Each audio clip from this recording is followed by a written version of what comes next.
Everybody, my self doctor Kuldeep Kaur और मैं आज आपको यूनाइटेड नेशन का पार्ट 3 पढ़ा रही हूँ। पार्ट 1 पार्ट 2 डिस्कस किया जा चुका है। फिर से आपको एक ऐसे संसार में मैं आपका स्वागत करती हूँ। Welcome to the world of peace, dignity, equality. एक ऐसे संसार में आपका स्वागत है जहाँ पर सम्मान है, सुरक्षा है और समानता है। This is our world, A common world, everybody एक कॉमन रिस्पॉन्सिबिलिटी। ये हमारा संसार है और हम सबकी संयुक्त रूप से जिम्मेदारी है कि हम इस संसार में अपना योगदान दें। सेकेंड वर्ल्ड वॉर हुआ और उसके फलस्वरूप यूएनओ आया। अब यूएनओ का एक ही ऑब्जेक्ट है, देखा जाए कि वॉर को रोकना। किसी भी हालत में थर्ड वर्ल्ड वॉर नहीं होना चाहिए। हम एक ऐसा संसार बनाएं जहां पर सभी लोग शांतिपूर्वक ढंग से समस्याओं का समाधान करें। तो मैं आज आपको एक ऐसी कह सकते हैं एक ऐसी ट्रैवलिंग पे ले जाना चाह रही हूँ जो यूएनओ के ऑब्जेक्ट को आगे बढ़ा रहा है। तो वेलकम टू द पार्ट 3। और आपको पार्ट 1 में मैंने डिस्कस किया था introduction, foundation and member, efforts, United Nation declaration और चार्टर और प्रियम्बल। पार्ट 2 में मैंने आपके साथ डिस्कस किया था definitions, legal nature of United Nation, object, principles, major regional centre. और पार्ट 3 में मैं आपके साथ डिस्कस करूंगी budget, language, membership, withdrawal, organ of United Nation और यूनाइटेड नेशन फंक्शंस। ये मैं आपके साथ पार्ट 3 में डिस्कस करूंगी। अब अगर यूएनओ को एक लाइन में हम याद करते हैं तो 24 अक्टूबर 1945 को यूएनओ का एस्टेब्लिशमेंट हुआ न्यूयॉर्क, संयुक्त राज्य अमेरिका में। और UNO is hour one great hope for a peaceful and free world. UNO हमारी एक आशा थी जो एक ऐसे संसार की स्थापना करती है जो शांतिपूर्वक ढंग से बनाया जाए। तो अब यूएनओ का बजट कैसा होगा ये मैं आपको डिस्कस करने जा रही हूँ। According to article 17 of the United Nation declaration, the general assembly has the responsibility to consider and approve the budget. According to this article, the expenses of the United Nations are borne by the member countries. The General Assembly determines the amount. The regular budget of the United Nations is approved by the General Assembly every other year. The budget is presented by the Secretary General and is reviewed by a 16-member expert committee. The advisory committee or administrative and budgetary questions programs relate aspect of the budget are reviewed by a 34-member program and coordination committee. तो जब कोई संस्था बनाई जाती है तो उसके पास वो कैसे अपना काम करेगी, उसका कैसा बजट होगा। तो यूएनओ का भी अपना बजट है। तो यहाँ पर आर्टिकल 17 में बताया गया है कि यूएनओ के डिक्लेरेशन चार्टर में पहले से ही बजट पर बता दिया गया था कि सारी बजट करने की रिस्पॉन्सिबिलिटी, जो बजट को मेंटेन करने की रिस्पॉन्सिबिलिटी किसकी रहेगी, जनरल असेंबली की। और ये आर्टिकल बताता है कि यूएनओ के जितने भी मेंबर्स होंगे सारे के सारे मेंबर्स क्या करेंगे, बजट का खर्चा देंगे, सारे के सारे कंट्रीब्यूट करेंगे। इस अमाउंट की जो जिम्मेदारी है डिसाइड कौन करेगा, जनरल असेंबली। और जनरल असेंबली ही क्या करेगी, हर साल वो क्या करती है कि रेक्टिफिकेशन देती है कि हर साल रिवाइज करती है कि कितना बजट होगा, कितना खर्चा है यूएनओ के काम को अचीव करने के लिए। बजट किसके द्वारा प्रेजेंट किया जाएगा, सेक्रेटरी जनरल के द्वारा प्रेजेंट किया जाएगा, जिसमें 16 मेंबर होंगे। जो स्पेशलाइज कमेटी होगी जिसमें मेंबर होंगे 16 मेंबर्स होंगे और उस कमेटी का नाम होगा the advisory committee on administrative and budgetary questioners. इनके द्वारा उसको रिव्यू किया जाएगा और बजट के जितने भी प्रोग्राम्स होंगे उनके लिए 34 एक कमेटी के मेंबर होंगे। जो वो कमेटी क्या काम करेगी, बजट के कार्यक्रम को और कोऑर्डिनेट करेगी और देखेगी कि बजट कितना मिल रहा है, कितना खर्च हो रहा है और कितना किस तरीके से खर्च हो रहा है। देखिए, जब हम कोई काम अच्छा शुरू कर रहे हैं तो हमें हर कंट्री को कंट्रीब्यूट करना है कि जितना बजट हो सके उतना बजट यूएनओ के पास हो, क्योंकि जब ज़्यादा बजट होगा तो हम सभी देशों की मदद कर पाएंगे, जो हमारा ऑब्जेक्ट है वॉर को रोक पाएंगे, भूखे लोगों की सहायता कर पाएंगे और ऐसे लोगों को जो बीमार हैं किसी तरीके से उनकी बीमारी में हम खर्च कर पाएंगे ताकि कोई भी व्यक्ति बीमार ना पड़े और जो व्यक्ति बीमार है वो ठीक हो जाए। तो मतलब हम सारी सिचुएशन का सामना करने के लिए हमारे पास बजट होना चाहिए। आगे मैं आपको डिस्कस करती हूँ।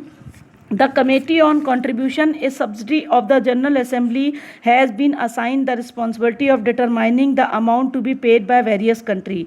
This amount is taken from member countries on the basis of their domestic product, their per capita income and their ability to pay. While doing so, special attention is given to the nation income data and population of the country. देखिए budget कैसे होगा, तो जो महासभा की एक सहायक संस्था होती है द कमेटी ऑन कंट्रीब्यूशन, जो हर एक कंट्री को क्या करती है, अमाउंट डिसाइड करती है, रिस्पॉन्सिबिलिटी उसके पास होती है द कमेटी ऑन कंट्रीब्यूशन के पास कि वो हर एक कंट्री से कितना अमाउंट लेगी। तो जितने भी मेंबर्स होते हैं ये हम किस तरह से उनसे अमाउंट लेंगे कि उनका कितना, उनके पास कितना प्रोडक्शन है, कितनी उनकी इनकम हो रही है, उनकी पे करने की कैपेसिटी क्या है, सभी चीज़ों को ध्यान रखा जाएगा। उनकी पॉपुलेशन कितनी है, कितना उनके पास इनकम है, वो सारी चीज़ों को ध्यान में रखते हुए उनसे क्या किया जाएगा, अमाउंट लिया जाएगा।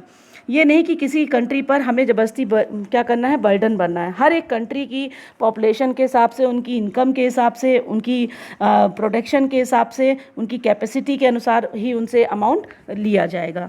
तो ये जिम्मेदारी किसकी होगी, जनरल असेंबली की जो कमेटी है द कमेटी ऑन कंट्रीब्यूशन, आप याद रख लेंगे कि द कमेटी ऑन कंट्रीब्यूशन। तो अब उसके बाद आप क्या करेंगे, official language of the United Nation. United Nation की ऑफिशियल लैंग्वेज क्या होगी, तो Chinese, English, French, Russian and Spanish have been since the rise of the United Nations as the official language of the United Nations under the United Nations Declaration. Arabic as the sixth official language was established by the General Assembly in 1973, by the Security Council in 1982, and by the Economic and Social Council in 1983 as the official language. Currently, all the main documents of the United Nations and the minutes of the meeting of the General Assembly, Security Council and Economic and Social Council are published in these 6 official language. देखिए अब UNO काम कैसे करेगी, उसकी भाषा क्या होगी। तो यहाँ पर यूनाइटेड नेशन के डिक्लेरेशन लेटर में बता दिया गया है कि हम किन किन लैंग्वेज को एक्सेप्ट कर रहे हैं। चीनी, अंग्रेजी, फ्रेंच, रूसी और Spanish. Chinese, English, French, Russian, Spanish. और बाद में 6 लैंग्वेज के रूप में अरबिक लैंग्वेज को भी जनरल असेंबली ने 1973 में एक्सेप्ट किया, सिक्योरिटी काउंसिल ने 1982 में और सोशल इकोनॉमिकल काउंसिल ने 1983 में इस कह सकते हैं कि लैंग्वेज को इस्टेब्लिश किया गया। तो आज जितने भी यूएनओ के सभी डॉक्यूमेंट्स हैं, जनरल असेंबली के हों, चाहे वो सिक्योरिटी काउंसिल के हों, चाहे वो इकोनॉमिक एंड सोशल काउंसिल के हों, सभी जितने भी हैं, तो इन सभी 6 आधिकारिक भाषा में वो पब्लिश होते हैं। मतलब चाहे अगर जनरल असेंबली को कोई अपनी बात पब्लिश करनी हो, चाहे सिक्योरिटी काउंसिल को अपनी बात रखनी हो, चाहे वो इकोनॉमिक एंड सोशल काउंसिल को अपनी बात रखनी हो, तो सारी की सारी बातों को वो पब्लिश करने के लिए ये 6 लैंग्वेज का सहारा लेंगे। अब 6 लैंग्वेज को याद कर लेंगे कि चाइनीज़ है, इंग्लिश है, फ्रेंच है, रशियन है, स्पेनिश है और अरबिक लैंग्वेज है। ये आप लैंग्वेज याद कर लेंगे। तो अब आपको मैं आगे बढ़ती हूँ और बताती हूँ कि membership of the United Nation की कैसे इसके मेंबरशिप आपको ली जाएगी, आप कैसे इसकी मेंबर बनेंगे। तो article 3, 4, 5, 6 of the chapter 2 of the United nation charter mention membership. The United Nations Charter mentions 2 types of membership. First, some countries are initial member who signed the United Nations Declaration on January 1, 1942 or ratified it by signing the charter in San Francisco. 51 member countries of this type are its original member. तो देखिए आपको बता दूं कि member कौन होंगे। आपको याद होगा कि मैंने पढ़ाया था कि शुरुआत में 51 मेंबर इसमें शामिल हुए थे। जो 51 मेंबर थे वो ओरिजिनल मेंबर थे, उनके बाद और भी मेंबर शामिल हुए हैं। तो आपको कह सकते हैं कि चार्टर के चैप्टर 2 में आर्टिकल 3 में, 4 में, 5 में, 6 में मेंबरशिप के बारे में प्रोविज़न दिया गया है। और 2 तरीके की मेंबरशिप का आपको 2 तरीके की मेंबरशिप आप ले सकते हैं। कुछ देश जिन्होंने जो शुरुआत में 1 जनवरी 1942 को यूएनओ के डिक्लेरेशन लेटर पे साइन किए थे सैन फ्रांसिस्को में चार्टर पे, वो इसके ओरिजिनल मेंबर्स हैं। 51 ओरिजिनल मेंबर से बाद में धीरे धीरे करके 193 मेंबर हो गए और 2 ऑब्जर्वर स्टेट हैं। तो सेकंड जो है, हम उन कंट्रीज़ को भी हम क्या कर सकते हैं, मेंबरशिप बना सकते हैं जो क्या हो, पीसफुली रहना चाहते हों, चार्टर में बिलीव करते हों, और जो उनको ड्यूटीज़ बताई जाएँ वो यूएनओ के द्वारा उस ड्यूटीज़ को वो फुलफ़िल करें और उस इंस्टीट्यूशन के प्रति अपनी ड्यूटीज़ को फुलफ़िल करने के लिए तैयार रहें जो उन्हें ड्यूटीज़ सौंपी जा रही है। तो मतलब यूएनओ का मेंबर बनने के लिए आपको डिवोशन दिखाना पड़ेगा कि आप यूएनओ के प्रति पूरी तरीके से डिवोटेड हैं। तो second, membership of the United Nation can also be available to all nation who are peaceful and have faith in charter, who accept the duties set by the charter and whom is institution consider fit to perform these duties। मैं आपको पहले ही समझा चुकी हूँ कि वो भी member बन सकते हैं जो शांति प्रिय रखते हों, चार्टर में विश्वास करते हों और ड्यूटीज़ को फुलफिल करना चाहते हों। तो it is necessary that one of the recommendation of the security council with the approval of 9 out of 15 members of the council which must have 5 permanent members। The General Assembly should decide in favor of that country with a 2/3 majority in this regard। 5 permanent member of the Security Council have a provisional veto। देखिए, किसी भी देश को संयुक्त राष्ट्र संघ का member बनाए जाने के लिए आवश्यक है कि सिक्योरिटी काउंसिल रिकमेंड करे और 15 में से 9 मेंबर एक्सेप्टेंस दे दे। भाई 15 मेंबर्स हैं, 15 में 9 मेंबर एक्सेप्टेंस दे दे कि हम आपको मेंबरशिप बना रहे हैं, इस कंट्री को शामिल कर रहे हैं, जिसमें 5 परमानेंट मेंबर होना ज़रूरी है। तो जनरल असेंबली क्या करेगी, 2/3 मेजोरिटी से उस कंट्री के फेवर में डिसीजन देगी जिसको वो मेंबर बनाना चाहते हैं। और इस संबंध में सिक्योरिटी काउंसिल के 5 मेंबर को वीटो प्राप्त है। वीटो का मतलब होता है कि स्पेशल राइट प्राप्त है कि वो किसके फेवर में डिसीजन देगी और किसको नहीं देगी। सिक्योरिटी काउंसिल के 5 मेंबर्स को वीटो मिला रहता है। तो अब आगे बढ़ जाएं और किसी भी देश को मेंबर बनने के लिए जो शर्तें बताई गई उन कंडीशन को फुलफ़िल करना ज़रूरी है, तभी वो यूएनओ के मेंबर बनेगी। अब कैसे हम उसको विड्रॉल कर सकते हैं मेंबरशिप को, ये भी बताया गया है। Charter is silent regarding the withdrawal of membership of the United Nations withdrawal। It neither permits nor forbid the withdrawal of membership of the members। There was a big debate on this subject at the San Francisco Conference। Some states were in favor of prohibiting the withdrawal of membership of members। Some other states were in favor that such members should have the right to withdraw their membership if it is become impossible for the members to accept the amendment made in the charter in the end। It was decided that no express provision should be made in this subject according to which member can withdraw their membership under special circumstances। It is generally believed that under the charter member can withdraw their membership under the following 2 circumstances। देखिए, हम member बनते हैं और हम member जब छोड़ना चाहते हैं मेंबरशिप, तो आपको बता दें कि यूएनओ जो है वो बिल्कुल पूरी तरीके से साइलेंट है, चुप है, कि वो लोगों को विड्रॉ करने की अनुमति नहीं देता है, ना ही मना करता है। हम ये भी नहीं कहते कि हम परमिशन देंगे कि आप मेंबरशिप को छोड़िए, और ना ही हम आपको परमिशन देंगे और ना ही हम बोलेंगे आपसे। तो इसी मामले में सैन फ्रांसिस्को में बहुत बड़ी बहस हुई, डिबेट हुई, और कुछ जो स्टेट थे फेवर थे कि भाई हम जो मेंबरशिप को विड्रॉल है वो पूरी तरीके से हम प्रोहिबिटेड कर दें। लेकिन कुछ स्टेट जो थे वो फेवर में थे कि अगर चार्टर में जो अमेंडमेंट्स दिए गए हैं उनको एक्सेप्ट करना इम्पॉसिबल हो जाता है अगर क्या करें, कुछ मेंबर अपनी मेंबरशिप को क्या कर दें, राइट को पूरी तरीके से छोड़ दें। तो यहाँ पर कोई स्पेशल प्रोविज़न नहीं रखा गया है कि कौन से स्पेशल सर्कमस्टांसेज हैं जब मेंबर अपनी मेंबरशिप वापस ले सकते हैं। लेकिन माना जाता है कि 2 तरीके की सर्कमस्टांसेज मैं आपको डिस्कस करूंगी कि जहां पर मेंबर्स अपनी मेंबरशिप वापस ले सकते हैं। तो पहली जो मैं आपको कंडीशन डिस्कस करने जा रही हूँ, member can withdraw their membership if it become clear that the institution is unable to maintain peace, or they can do so only at the cost of law and justice। सदस्य अपनी सदस्यता वापस ले सकते हैं यदि ये स्पष्ट हो जाए, क्लियर हो जाए कि जो इंस्टीट्यूशन है वो शांति बनाए रखने में असमर्थ है और वो केवल विधि और न्याय की कीमत पे भी ऐसा नहीं कर पा रहे हैं, वो कर ही नहीं सकते, वो पीस को मेंटेन कर ही नहीं पा रहे हैं। भाई मेंबर देख रहे हैं कि भाई हम मेंबर बने लेकिन उसका कोई फ़ायदा ही नहीं हुआ, वॉर हो रहा है, वॉर को रोकने में असफल हैं, तो वो अपनी मेंबरशिप वापस ले सकते हैं, विड्रॉ सकते हैं, क्योंकि संस्था जो है वो अपने मेन ऑब्जेक्ट को पूरा ही नहीं कर पा रही है। If a state has not give consent to any amendment of the charter and find itself unable to accept it, such a member has the right to withdraw his membership in such circumstances। यदि charter के किसी संशोधन पर किसी state ने consent नहीं दी है और स्वीकार करने में अपने आप को पाता है कि भाई हम डिसेबल हैं, हम इसको नहीं कर पाएंगे, तो ऐसी परिस्थिति में वो क्या कर सकता है, अपनी मेंबरशिप को विड्रॉ कर सकता है। भाई हमें कोई अमेंडमेंट हुआ, हमें समझ ही में नहीं आ रहा है कि वो अमेंडमेंट सही है, तो हम क्या करेंगे, उसको एक्सेप्ट नहीं करेंगे, तो हम अपनी मेंबरशिप को क्या कर लेंगे, विड्रॉ कर देंगे। नेक्स्ट आगे मैं आपको बताने जा रही हूँ, only in the life span of the last 59 years Indonesia withdraw UNO membership in 1965, but Indonesia return to the United Nation year later. There are many such examples that many members they have boycotted or reacted the organ of the United Nations and their meeting, but returned to it. For example, the US had membership of the International Labour Organization on 1st November 1977. From January 1, 1985, the United States has renounced UNESCO membership of the line of the United States, Britain and Singapore. Also renounced UNESCO membership, accusing UNESCO of corruption and mismanagement. After 12 years, in May 1997, Britain announced the re-adoption of UNESCO membership. Similarly, the US also started participating in UNESCO meeting from October 2003.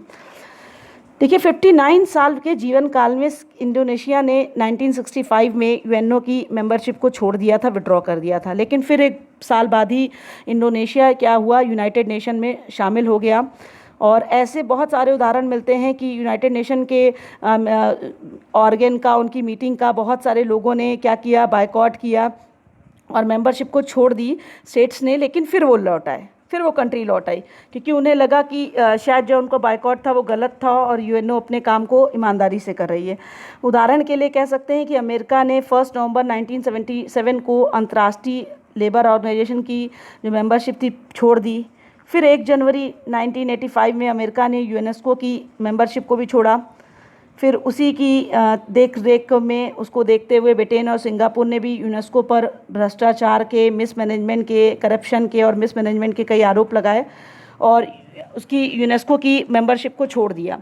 लेकिन 12 साल बाद मई 1997 में Britain ने UNESCO की membership पुनः adopt की और America ने भी अक्टूबर 2003 में यूनेस्को की बैठकों में पुनः पार्टिसिपेट करना शुरू कर दिया। इसका मतलब एक बार हम मेंबरशिप छोड़ते हैं, उसके बाद हमें कुछ सालों बाद या कई सालों बाद ऐसा लगता है कि जो यूएनओ है वो अपना काम सही तरीके से कर रही है, तभी हम शायद वापस आए हैं, वरना हम वापस क्यों आते।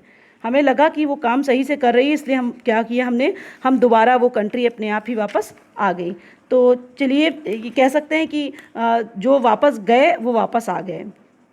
अब आगे बढ़ें और देखें कि इसके मेन ऑर्गन क्या हैं। Main organ of the United Nation, तो the 6 main organ of the United Nation are the general Assembly, Security Council, Economic and Social Council, Trusteeship Council, International Court of Justice, Secretariat. The structure, function, power etcetera of their major organ have been discuss in different chapter. देखिए 6 इसके organ हैं, महासभा, सुरक्षा परिषद, आर्थिक और सामाजिक परिषद, न्यायधारिता परिषद, अंतर्राष्ट्रीय न्यायालय, सचिवालय। और जितने भी आप अंग देख रहे हैं, इनके ऑर्गन देख रहे हैं, इनके पावर, इनके फंक्शन के बारे में हम अलग अलग चैप्टर्स में आगे पढ़ेंगे, मतलब नेक्स्ट वीडियो में हम पढ़ेंगे। तो ट्रस्टीशिप के बारे में आपको बता दें, जो इनका ऑर्गन था, ट्रस्टीशिप का जो काउंसिल था, उसने 1 नवंबर 1994 को पलाऊ की फ्रीडम के 1 महीने बाद ही कह सकते हैं 1994 में ट्रस्टीशिप ने अपना काम करना बंद कर दिया। उसका एक रीज़न था, उसको रीज़न को भी मैं आपको बता दूं। The trusteeship council suspended its operation of 1 November 1994, a month after the independence of Palau, the last remaining United Nations Trust territory, by a resolution adopted on 25 May 1994. The Council amended its rule to the rule of procedure to drop the obligation to meet annually and agreed to meet as occasion required by its decision on the decision of its president or at the request of a majority of its member of the General Assembly or by the Security Council. देखिए trusteeship council ने देखा जाए तो 1994 से काम करना बिल्कुल बंद कर दिया है, कह सकते हैं ट्रस्टीशिप काउंसिल पूरी तरीके से समाप्त हो गई। क्या रीज़न था? 1 नवंबर 1994 को पलाऊ की फ्रीडम के 1 महीने बाद संयुक्त राष्ट्र का जो अंतिम शेष ट्रस्ट क्षेत्र ने क्या किया था, उसके कार्यों को सस्पेंड कर दिया। उनको लगा कि अब उसके पास कोई वर्क नहीं बचा है, तो उनके वर्क को उन्होंने सस्पेंड कर दिया, बंद नहीं हुआ, सस्पेंड किया गया। और 25 मई 1994 को एक रेजोल्यूशन के द्वारा परिषद ने एनुअल मीटिंग में कहा कि इसमें कई अमेंडमेंट की और निर्णय किया कि जो चेयरपर्सन हैं उनकी रिक्वेस्ट के आधार पर क्या हुआ कि चाहे जनरल असेंबली हो, चाहे सिक्योरिटी काउंसिल हो, कहा भी ट्रस्टीशिप काम तब तक ना करे जब तक उसको कहा जाए। मतलब 94 के बाद देखा जाए वो डीएक्टिव है, इनएक्टिव नहीं है। इनएक्टिव का मतलब अभी वो काम नहीं कर रही है, जिस दिन काम सौंपा जाएगा उस दिन वो वर्क करना शुरू करेगी। अभी वो क्या माना जाएगा, डीएक्टिव है, काम नहीं कर रही, निष्क्रिय है। तो इसके आप 6 ऑर्गन थे, आप देख ही रहे हैं कि 6 ऑर्गन थे और 6 ऑर्गन इंपॉर्टेंट थे, जिसमें से इस समय ट्रस्टीशिप क्या है, डीएक्टिव है, एक्टिव नहीं है। चलिए अब आगे देखें। तो अब यूनाइटेड नेशन के फंक्शन क्या हैं। Maintaining international peace and security, अंतर्राष्ट्रीय शांति और सुरक्षा को बनाए रखना, इंटरनेशनल लेवल पे किसी भी तरीके का कोई भी डिस्प्यूट ना हो, और अगर कोई व्यक्ति या संस्था या कोई कंट्री डिस्प्यूट करने का प्रयास करती है तो यूएनओ का काम है कि उस डिस्प्यूट को किसी भी तरीके से रोका जाए और डिस्प्यूट को समाप्त किया जाए मीडिएशन के द्वारा, आर्बिट्रेशन के द्वारा, और पीस को मेंटेन किया जाए। तो पहला वर्क क्या हुआ, maintaining international peace and security, जिसके लिए यूएनओ आया। प्रोटेक्टिंग ऑफ ह्यूमन राइट, मानव अधिकार की सुरक्षा की जाए। कहीं पर भी कोई भी ह्यूमन बीइंग हो, किसी के साथ भी मिसबिहेव नहीं होगा, किसी के भी ह्यूमन राइट्स का वायलेशन नहीं किया जाएगा। यूनाइटेड नेशन का काम है कि वो इस तरीके से ह्यूमन राइट को प्रोटेक्ट करेगी कि कहीं पर भी ह्यूमनिटी के खिलाफ बिहेवियर नहीं किया जाएगा। थर्ड चीज़, प्रोवाइडिंग ह्यूमैनिटेरियन एड्स, मानवीय सहायता प्रदान करना। आज जो कोविड का दौर चल रहा है और यूएनओ अभी बहुत ज़्यादा एक्टिव नहीं है, तो मानवीय सहायता प्रदान करना इसका थर्ड फंक्शन भी है। तो यूएनओ को इस समय एक्टिव होना चाहिए और उसे अपने जो उसके फंक्शन हैं उसको भूलना नहीं चाहिए कि वो किसी भी स्थिति में लोगों की सहायता करेगी, उसको इस तरह करना ही है। आज इस सिचुएशन में यूएनओ चुप क्यों है, साइलेंट क्यों है, समझ में नहीं आ रहा है, क्योंकि उसका ये फंक्शन है, इंपॉर्टेंट ऑब्जेक्ट है कि वो लोगों की सहायता करेगी, डिजीज़ से रक्षा करेगी, और अगर कहीं कोई बीमारियां होती हैं तो उनको रोकने का प्रयास करेगी, उसकी रेमेडी देगी। प्रोमोटिंग सस्टेनेबल ग्रोथ, सतत विकास को बढ़ावा दिया जाएगा, हर एक तरफ ग्रोथ को बढ़ावा दिया जाएगा, ताकि जितना कंट्री ग्रो करेगी उतना ज़्यादा से ज़्यादा लोगों की लाइफ स्टैंडर्ड में कह सकते हैं कि अपलिफ्टिंग होगी और सभी देशों का विकास होगा, ह्यूमन बीइंग का विकास होगा। प्रमोशन ऑफ इंटरनेशनल लॉ, अंतर्राष्ट्रीय कानूनों को बढ़ावा दिया जाएगा। इंटरनेशनल लॉ कौन कौन से हैं इनको बताया जाएगा एडवर्टाइजमेंट के माध्यम से। आज एडवर्टाइजमेंट के बहुत सारे माध्यम हैं, सबके माध्यम को यूज़ किया जाएगा। इंफॉर्मेशन टेक्नोलॉजी हमारे पास एक्ट भी है, हम सबके माध्यम से यूज़ करेंगे और बताएंगे कि इंटरनेशनल लॉ कौन कौन से हैं जिनके लिए हर एक ह्यूमन बीइंग को, हर एक कंट्री को अपनी रिस्पेक्ट रखनी है। क्योंकि आज हर एक व्यक्ति और हर एक कंट्री एक ऐसे रास्ते पे खड़ा है जो चाहता है कि शांति हो, पीस हो, सिक्योरिटी हो और डिग्निटी मेंटेन रहे, सबके साथ इक्वलिटी हो। हर एक कंट्री यही चाहती है। तो आपने देखा कि मैंने आपको 5 फंक्शंस भी बताए, आप फिर से एक बार याद कर लेंगे कि maintaining international peace and security, protecting of human rights, providing humanitarian aids, और उसके बाद ग्रोथ को बढ़ावा दिया जाएगा। Promoting of international law, promotions of international laws, और आप ये सब काम होगा। 5 वर्क फंक्शन यूनाइटेड नेशन को करने होंगे। और यूनाइटेड नेशन जिस लिए इस्टेब्लिश किया गया है उसको कभी भी अपने आप को भूलना नहीं चाहिए कि वो क्यों इस्टेब्लिश किया गया। तो हम फिर से एक बार आपको कहते हैं कि this is our common world, everybody feel a common responsibility. ये हमारा संसार है, हर एक कंट्री की, हर एक व्यक्ति की रिस्पॉन्सिबिलिटी है कि वो इंटरनेशनल पीस और सिक्योरिटी को बनाए रखे। थर्ड वर्ल्ड वॉर होने से किसी भी तरीके से नहीं रोका जाएगा। फर्स्ट वर्ल्ड वॉर हुआ तो लीग ऑफ नेशन आया, सेकेंड वर्ल्ड वॉर हुआ तो यूनाइटेड नेशन आया। अब United nation third world war को रोकने में कह सकते हैं सफल हुआ है अभी तक, और हर एक कंट्री की रिस्पॉन्सिबिलिटी है कि किसी भी तरीके से वॉर नहीं हो, क्योंकि वॉर मीन्स डेथ, डिस्ट्रक्शन, लाशें, विनाश, और इसी विनाश और डेथ को रोकने के लिए यूनाइटेड नेशन का एस्टेब्लिशमेंट किया गया। वो पीस और सिक्योरिटी को मेंटेन करे, लोगों की सहायता करे, वॉर को रोके और इंटरनेशनल लॉ को बताए, लोगों को अवेयर करे कि किस तरीके से हर एक कंट्री पार्टिसिपेट करते हुए इंटरनेशनल पीस एंड सिक्योरिटी में अपना अपना कंट्रीब्यूशन दे सकती है। तो आज के लेक्चर में जो मैंने आपको डिस्कस किया, एक पॉइंट ऑफ व्यू में फिर से मैं आपको बताना चाहूँगी, जो थर्ड पार्ट में आपने डिस्कस किया कि कब कब मेंबर बन सकते हैं। चलिए एक बार फिर से एक लाइन में मैं आपको ज़रा सा रिवीजन करा दूँ, फिर तब मैं आपको आगे बताना चाहूँगी कोई बात अपनी। तो सबसे पहले आज के टॉपिक में डिस्कस हुआ था बजट। मैंने बताया कि बजट का मतलब क्या होता है, कि बजट हर कंट्री के पॉपुलेशन के अनुसार, उसकी इनकम के अनुसार लिया जाएगा। 6 लैंग्वेज को यहाँ किया गया है और 6 लैंग्वेज में सारी चीज़ें, डॉक्यूमेंट्स, सभी चीज़ें पब्लिश होंगी। मेंबर किस तरीके से बन सकते हैं, ओरिजिनल मेंबर कितने थे, 51 थे, प्रेजेंट टाइम में कितने हैं, 193 हैं, 2 ऑब्जर्वर स्टेट हैं, और भी मेंबर हम किस तरीके से चार्टर में शामिल कर सकते हैं, वो सभी लोग मेंबर बन सकते हैं जो यूएनओ में विश्वास करते हों, उसकी ड्यूटी फुलफिल करना चाहते हैं। विड्रॉल मेंबरशिप बताया, ऑर्गन बताए, 6 ऑर्गन हैं, और यूनाइटेड नेशन के मैंने फंक्शन डिस्कस किए। तो आज आपको यूएनओ का बेसिक स्ट्रक्चर पता चल गया है। नेक्स्ट वीडियो में अब आप इसके फंक्शंस को मैं डिस्कस करना शुरू करूंगी कि इनके फंक्शंस के वर्क क्या होते हैं, इनका मेन ऑब्जेक्ट क्या है, किस लिए ये ऑर्गन्स बनाए गए।